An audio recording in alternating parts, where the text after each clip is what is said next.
tabi naman yan. So dito mga kasigap, sa kanan may naka-reserve na temporary steel casing. So ito na yung board filing machine, nagdi-drill na dyan sa pinakauna. Pangalawa to, ayan, hindi na patungo doon. So mayroon siyang 8 na hukay po dito. So sana masilip natin yung loob. Ito, napakalalim na mga kasikap ng hukay, oh. Talagang wala nang sabit-sabit yan hanggang dun sa unahan. Happy Tuesday morning mga kasikap. Time check po tayo, ika-8 na po ng umaga. Nasa kahabaan po tayo ng southbound. Ito po yung Quirino Avenue, Skyway Stage 3 dito sa may Plaza Azul. Ayan. Ika-11 na po ngayon ng Pebrero taong 2025. At nandito nga tayo sa may Skyway at ito yung i-update natin, yung off-ramp patungong Top Roas Boulevard at yung on-ramp naman along Osmeña Highway. Mag-umpisa po tayo dito. So wag na po natin patagalin to mga kasikap. Ito yung Plaza Azul. Tingnan natin dyan sa may pier na yan, pier column na yan. Merong gabundok na mga buhangin. Yan. Nasa likod siya, no? At ginawa na ngang parkingan dito. Hanggang doon sa may intersection. Ayan, ang daming mga nakaparadang mga kotse. Tapos yung mga sirang kotse yung na-aksidente. Ito bagong tambak lang yan, yung buhangin na yan. So, tabayan na natin kung ano gagawin dyan. Baka umpisa na dito, ano? So, ayan mga kasikap, dadako na tayo doon. Shoutout po sa mga masugid nating mga viewers. At sa lahat ng mga kasikap na nagtutungo na ngayon sa kani-kanya mga pinagtatrabahuan kagaya ko. Mga nakikipag-anuhan ngayon, nakikipagbardagulan sa mga pampublikong transportasyon. Lalo na sa mga jeepney. Danas ko yan. Talagang sumasabit ako sa likod ng jeep, makarating lang sa papasukan ko kahit late na. Ito po yung on-ramp patungong Naialabang Calamba sa ating gawing kaliwa. At nagtaan interchange na po ito dito. Plaza Dilaw naman sa unahan. Sa madalas nating ginagawa pag nag-update tayo ng Skyway, kakanan muna tayo dito. Ikutan natin yung off-ramp patungong UN. Ito yung Quirino Avenue Extension. Ito yung viaduct niyan sa taas. May mga pole parts na yan, kaso wala pang mga lamp.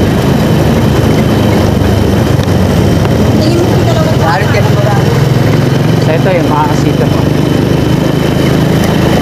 yung dulo. Ayan sa may intersection.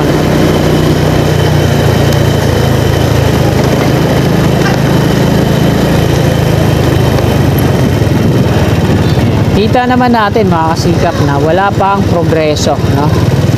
Andiyan pa rin, buo pa rin yung Center Island sa unahan. At wala pang sinyales ng construction na pagdurugtong. So sa tansya ko, mga 2 span pa yan mula dito sa dulo na itong viaduct na to. Hanggang doon na yun sa may intersection.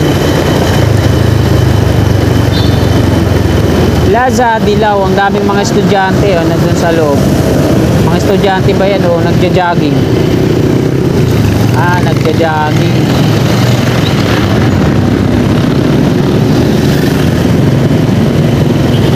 Sa harap natin, ito yung off-ramp naman, magaling norte patungo dito sa Top Roas Boulevard. So ito yung baba niyan. Paco Station ng PNR sa kabilang kalsada.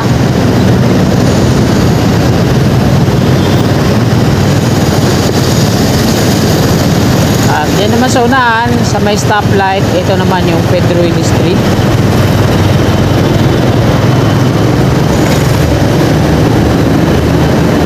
Pakaliwa patungong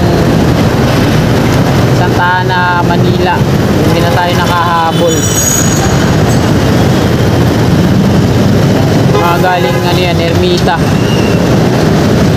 patungong Santa Ana.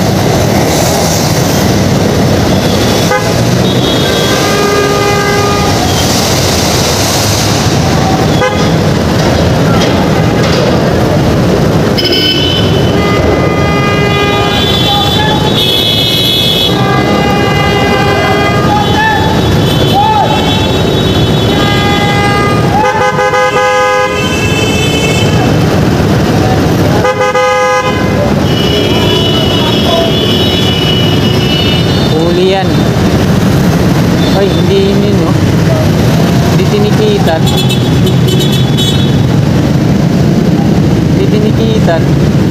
Kita naman natin kung ano ginawa niya na talagang bawal na bawal yun. Nagsisignal light pa siya pa kanan, one way yan. Ayun, dumiretso dun, oh. May tinigitan.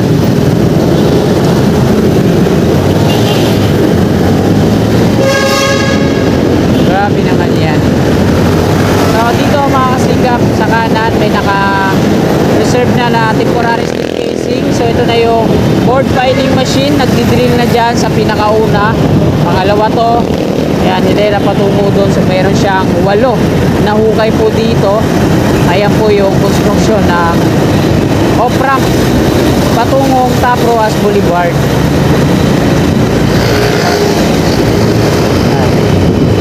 Ito yung pinakadulo. Lahat na ito nabaunan na ng mga pangpundasyon, mga rebar cage, at dito i-connect yan sa taas. So ayan yung southbound dito sa baba, off-ramp. Yung northbound naman sa taas, on-ramp, Quirino Bridge.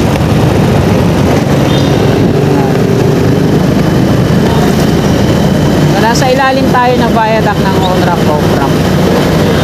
Quirino Avenue po ito, patungo dyan sa LRT1 Quirino Station. At doon na tayo mag-U-turn sa unahan. Yung may ginagawang widening, yung pagdi-demolish ng Center Island. Check natin yan. Ito na yung pababang rampa. Binakuran yung ilalim ng mga wire mesh. So dito sa unahan, ito yung toll. May dalawang boat siya dyan.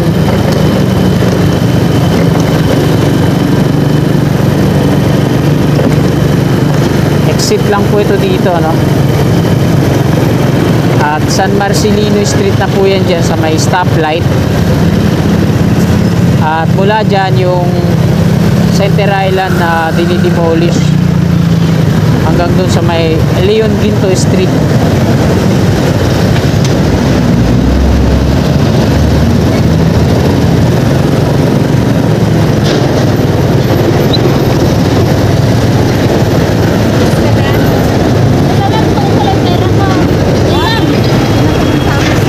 Kaya makikita nyo naman yung dulo, no?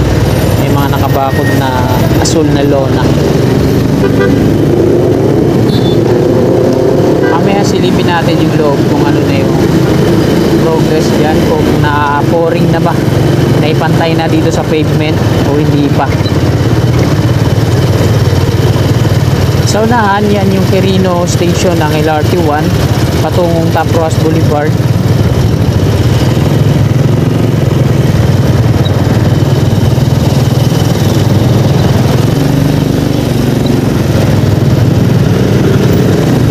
Markings din dito, no? So dito tayo sa may Leon Ginto mag-U-turn.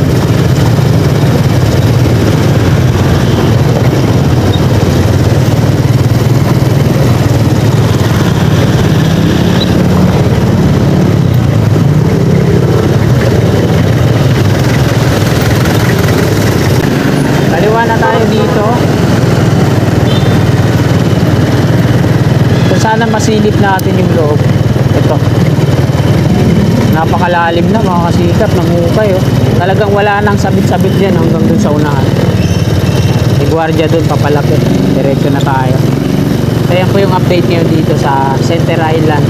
Malalim na siya pero hindi pa napapatag yung mismong gitna na gagawing pavement. So, ganito lang naman yung gagawin nila dyan, kagaya nung dun sa unahan. Ayan, oh. Bali papantayin, tapos lalagyan ng base course, tapos pouring, tapos lalagyan ulit ng base course. So dalawang patong ng base course yan, tapos dalawang patong ng pouring kasi napakakapal na ito, pavement yan dito. At dito na tayo sa northbound. Ito yung on-ramp. So dalawa na yung on-ramp dito sa Quirino Avenue, interchange, Quirino interchange. Dalawa yung off-ramp, dalawa yung on-ramp. Ay hindi, sorry, yung off-ramp pala dito, tatlo, no? Yung galing south patong Pedro Hill Street, isang off-ramp yun. So nagsasanga yun. Tapos yung isa naman tatawid yung viaduct dito sa Quirino Interchange patong Top Ross Boulevard. So yung galing norte naman dito sa kaliwa, may ginagawa ding off-ramp patong Top Ross Boulevard. Yung on-ramp naman dito, dalawa lang. Isang diretso pa NLEX, tapos isang pakanan patungong Osmeña Highway, patungong south. So ayan po yung ano ngayon dito, yung update.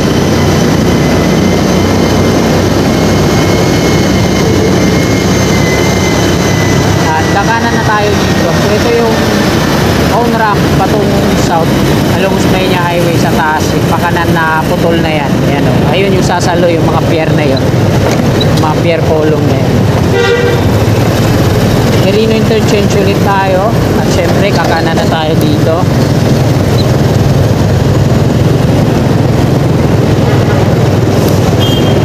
Ayan, mga kasikap, hanggang doon na yun sa dulo yung mga pouring na konkreto na lahat yan. Itong dalawa to, wala pang mga scaffolding support para sa pagbuo naman ng platform. Ito meron na. Tapos ito yung dalawa yung column, bali gumagawa sila ng beam, open beam. Ito meron na forma. Ito yung last na pouring na square po yan at sinubuo na rin. Ito meron na ano, hanggang sa taas na tinanggalan na ng mga ano, scaffolding. Ayun, sinasabi ko sa inyo yung off-ramp na nagsasangayan patungong Pedro Hill Street at yung isa naman patungong Top Ross Boulevard. Tenement po yan dyan, yung mga pabahay ni MPR. At yan din sa likod yan yung right of way ng NSCR. So, North-South Commuters Railway Project. So, ito yung San Andres Station ng PNR dati. Nandito na tayo sa San Andres Street. So lahat na yan, may bagot na yan patungong ano, Bikutan mula Blooming Street. Ito pa yung tugtog ng tenement, mga pabahay ni FPR. At ayan mga kasikap, hanggang dito na lang po itong video na to. Marami pong salamat sa patuloy niyong suporta kay Kasikap Channel. At sana bago niyo lisanin itong video na to, padalaw naman po mga kasikap ng aking isang account, Kasikap Moto Vlog. So ito po yun, sa mga willing po na mag-subscribe. Ayan, bilang tulong na lang po, click lang natin yung subscribe dyan sa baba sa gawing kanan yung katabi niyang bell. Bilol po natin para hindi na tayo magsa-search. Mag-notify na yan sa inyong mga cellphone pag may bago akong upload. Kaya pag dito na lang, maraming salamat, magandang umaga at God bless po ating lahat. You're my angel, angel baby, angel.